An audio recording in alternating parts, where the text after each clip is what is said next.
You know that feeling, right? You're arguing with a friend about a memory, and you are absolutely 100% certain you're right, only to find out you were completely wrong? Well, what if I told you that your memory isn't some perfect recording of the past? What if it's something much stranger, way more creative, and far more flawed than you could ever imagine? Today, we're going to explore the glitches in our own minds.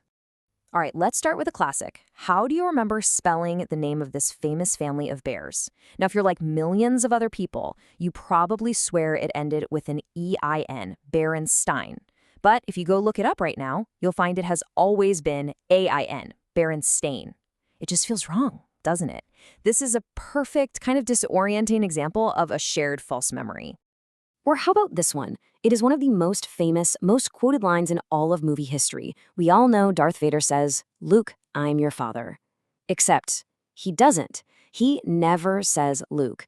The actual line is, "No, I am your father." It's a really subtle difference, I know, but it's another one of those little moments that makes you kind of stop and question your own brain. So what you've just experienced actually has a name. It's called the Mandela effect. It got that name after thousands, and I mean thousands of people reported vividly remembering Nelson Mandela dying in prison back in the 1980s.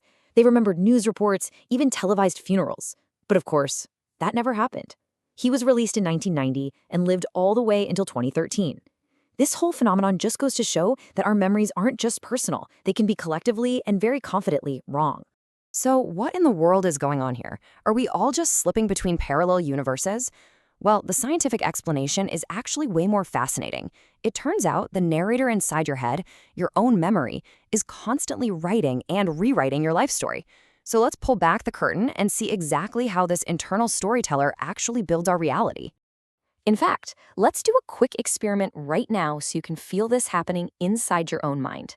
I'm going to show you a few words. All you have to do is read each one and try to remember them. Simple enough? Okay, ready? The first word is drowsy. The next word is rest. And the last word, bed. Okay, you got it? All right, now for the big question. Was the word sleep on the list? Take a second. If you're like most people, you have a really strong feeling that, yeah, of course it was. But it wasn't. You can even go back and check if you want. I only showed you drowsy, rest, and bed. What just happened in your brain is a classic psychological experiment that tells us something really profound about our minds. It's officially known as the Dies-Roediger-McDermott paradigm. What it shows is that our brains don't just store facts like a computer. They're constantly creating connections and looking for patterns. So when you saw all those words related to sleeping, your brain just filled in the blank with the most obvious related word, sleep. It didn't just guess, it actually created a false memory so strong it felt completely real. Your brain cared more about the gist of the information than the nitpicky details. And this effect isn't just internal. Our memories can be easily manipulated from the outside, too. A pioneering researcher named Elizabeth Loftus discovered what she calls the misinformation effect. In one of her most famous studies, she showed people a video of a car accident. Now, when she asked them how fast the cars were going when they smashed into each other, people gave much higher speed estimates. They were even more likely to falsely remember seeing broken glass. But when she used a softer word like hit, their estimates were lower. A single word literally changed their memory of what they saw. And believe it or not, it gets even stranger. The simple act of imagining something can implant it as if it were a real memory. This is a real thing. It's called imagination inflation. In some studies, researchers have actually made people more confident that they experienced totally bizarre events, like, say, kissing a vending machine, just by having them vividly imagine doing it. It turns out your brain has a really hard time telling the difference between a real memory and a richly imagined one. So when you put all this research together, you almost have a recipe for how to create a false memory. First, you convince someone that the false event is at least plausible. Then, you suggest that it could have happened to them personally. And finally, you use guided imagination to help them build up all the little sensory details. Before you know it, that completely made-up event can feel just as real as any other memory they have. Okay, so these memory glitches, they aren't just quirky party tricks or harmless arguments over movie lines. When the unreliability of our memories slams into the real world, the consequences can be absolutely profound. They can alter the course of people's lives forever. And this is where it gets incredibly serious. Just think about a courtroom. We put an immense amount of faith in eyewitness testimony. And yet the research from Loftus and so many others has shown that it is frighteningly unreliable. A leading question from a police officer, a chat with another witness, even seeing a biased news report. All of these things can contaminate a memory, leading to false identifications and tragically wrongful convictions. Now, you might be thinking, well, that's for people with average memories. But what about those super rare individuals with highly superior autobiographical memory, the people who can recall pretty much every single detail of their lives with stunning accuracy?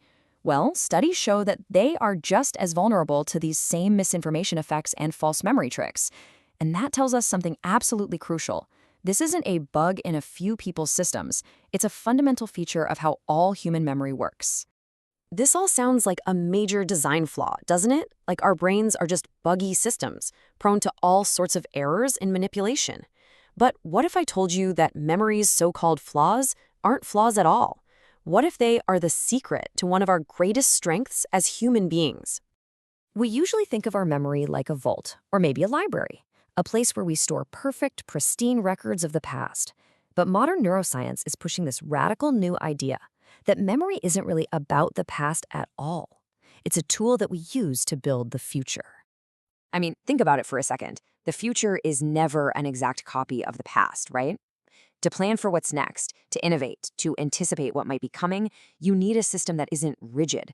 You need a system that can take little pieces of old experiences and flexibly recombine them into something brand new, a simulation of a possible future.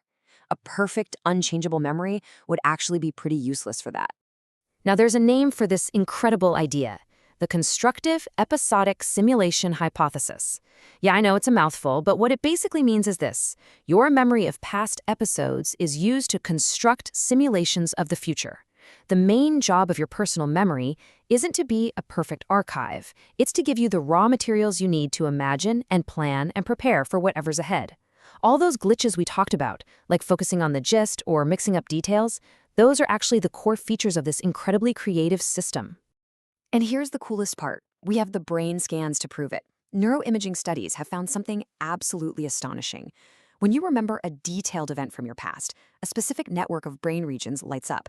But when you're asked to imagine a detailed event in your future, the exact same core network fires up. Your brain is literally using the same machinery to look backward and to look forward. So, here's the crucial point, the big takeaway. Our memory isn't some dusty library dedicated to preserving artifacts of what was. It's an active, dynamic workshop. It is constantly deconstructing old experiences and using the parts to build prototypes of new possibilities. The inaccuracies, the glitches, they aren't system failures. They're just the sawdust on the floor of a very busy workshop. And this reframes everything. It means our past isn't some fixed story that we're forced to reread over and over. It's a collection of raw materials that we can use to build our future. It gives us agency. So the real question isn't just what do you remember? It's if your memory is a tool for building tomorrow, what future are you constructing right now?